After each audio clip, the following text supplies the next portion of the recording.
होली यूं तो हर्ष उल्लास और विविध रंगों का त्यौहार है, जिसके आगमन की सुगंध और ख्याल ही मन को सराबोर से करने लगते हैं। लेकिन इसी होली यानी रंगों, पकवान, खान पान के त्यौहार को कुछ लोग बदरंग बनाने में भी गुरेज नहीं करते। आज रियल रिपोर्टर न्यूज स्टार इसी मसले पर आपसे बात कर रहा है। जरा सोचिए, एक उस होली को जो बचपन में आया करती थी, जब हम बच्चे बड़ी बेचैनी से माँ के हाथ की बनी गुजिया का इंतजार किया करते थे और चाव से खाते भी थे। होली के एक दिन पहले जब गांव के बाहर सिवान में होलिका जलाई जाती थी, बड़े लोग वहां पर कुछ अजीब सा कबीर गाते थे। अब दृश्य वह आंखों के सामने कभी कभार जीवंत उठता है। अब के होली में और तब के होली में बड़ा फर्क आ गया है। होलिका की जल रही आग को दूसरे दिन सुबह हम में से ही कोई परिजन, खासकर पुरुष ही जाकर जौ की कुछ डंठलियां उखाड़ कर उसमें से आग लाता था, चूल्हे पर खाना बनाने के लिए। सुबह से एक और रंग गुलाल की हुड़दंग, अल्हड़ रंग तो फिर दोपहर में खाकर सो जाना। शाम को नहा धोकर घर घर अबीर लगाने और बड़ों का आशीर्वाद लेने जाना। अब ये सब कहाँ रहा भला। अब तो 4 दिन पहले से ही सब इस जुगाड़ में परेशान रहते हैं कि होली के दिन ड्राई डे रहेगा, इसलिए पहले ही पीने खाने का इंतजाम पुख्ता हो जाए। कुछ लोग तो ये भी मंसूबे बना चुके होते हैं कि किसको कहाँ कहाँ रंगना है। कुछ लोग तो इस जुगत में रहते हैं कि कहाँ कहाँ जाना होगा जहाँ पीना खाना हो सके, कुछ मौज लूटा जा सके।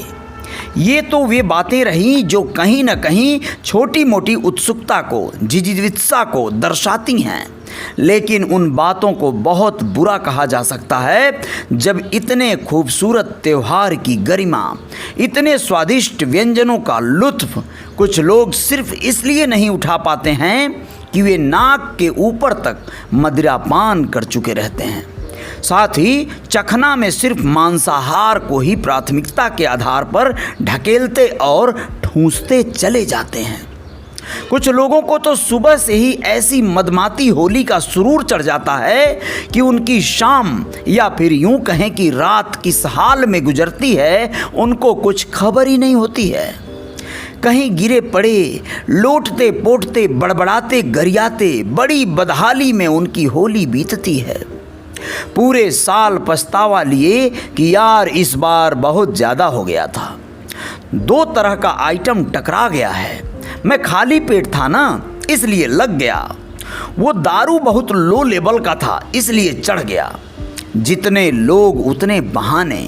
कोई नहीं कहता कि मेरी गलती थी, मैंने हौहारी में जो फ्री में मिला वो पी लिया या खा लिया। सिर्फ दूसरों पर दोषारोपण ही हमारी प्राथमिकता बन चुकी है। अब बात करते हैं सबसे खतरनाक और घातक लोगों की, जिन्होंने होली को बहुत ही घटिया, शर्मनाक और अपवित्र बनाने का काम किया है।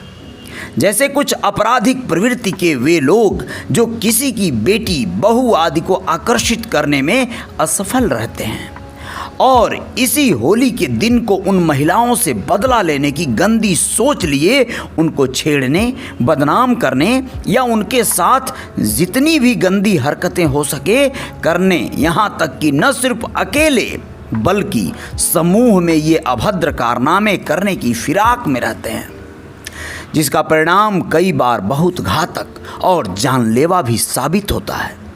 दरअसल उनकी हरकतों की जब हदें पार होती हैं तो कोई ना कोई बगावती बिगुल अथवा विरोधी सुर तो बजेंगे ही, जिसका ये असामाजिक तत्व बन चुके लोग भयानक प्रतिक्रिया भी देंगे ही, जिसके फलस्वरूप परिस्थितियां बहुत ही भयावह हो जाती हैं। जहां रंग गुलाल की फुहार उड़नी थी, वहां पर रक्तधार भी बहते देखा गया है। बहुत कष्ट होता है जब लोग ऐसी परिस्थितियां पैदा करते हैं। अपने निजी स्वार्थों या प्रतिशोध की भावनाओं के चलते ऐसे परिवारों को भी तबाह कर देते हैं जिनका कोई दोष नहीं होता है, और ये आतताई लोग सब कुछ तबाह बर्बाद कर देते हैं। जैसे मान लीजिए कोई प्यारी सी सुंदर सी महिला कहीं पर अपने बच्चों के साथ किसी तरह रह रही है, जिसका पति या तो प्रदेश में है या फिर कहीं भी है, लेकिन उसके साथ नहीं है। अब उसके वार्षिक देवरनुमा तमाम रणुआ टाइप के दानवों को उसकी याद बहुत सताएगी, सिर्फ होली खेलने के लिए बस। या फिर कोई लड़की जो बहुत सुंदर है, कमसिन है, उसको चाहने वालों नहीं बल्कि उसके ऊपर वैसी निगाहें गड़ाने वालों को इस मौके की तलाश रहेगी कि कैसे उसे पालें या मसल दें। यदि इन सारी हरकतों का कोई विरोध करने वाला उस परिवार में है और उसने इन दैत्यों को रोकने की कोशिश भर की, तो ये दानव उसके जान के दुश्मन बन जाएंगे और फिर खूनी खेल खेलने से भी पीछे नहीं हटेंगे।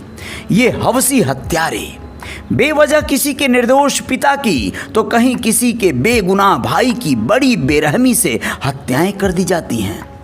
ये हर साल होता है, हर हाल में होता है। न जाने क्यों यह पहलू बहुत दुखद है, किंतु इस पर कोई कैसे विराम लगाए यह युक्ति नहीं सूझती। आजकल होली को कुछ लोग अपने नशीले जीवन का शुभारंभ भी मानते हैं। दरअसल ये इसी दिन से मदिरापान आदि की शुरुआत जो करते हैं। तो चलिए आपकी होली मंगलमय होगी, हम ऐसी आशा करते हैं। आपके परिजनों को, बच्चों को प्रभु अशुभ लोगों से, उनकी गंदी नज़रों से बचाएं। बाकी आप स्वयं स्वस्थ रहें, सजग रहें और सावधान रहें। अपनी होली बेहतर तरीके से आप या तो मना चुके होंगे या फिर मनाने की तैयारी में होंगे। जो भी है, बस आप खुशहाल रहें, यही शुभकामनाएं हैं और इसीलिए हम इसे होली मंगलमय हो कहते हैं। बाकी लड़ना सिद्धांत होना चाहिए, मगर कब, यह अगले पोस्ट में प्रेषित करेंगे। जय जयकार जारी रहेगी।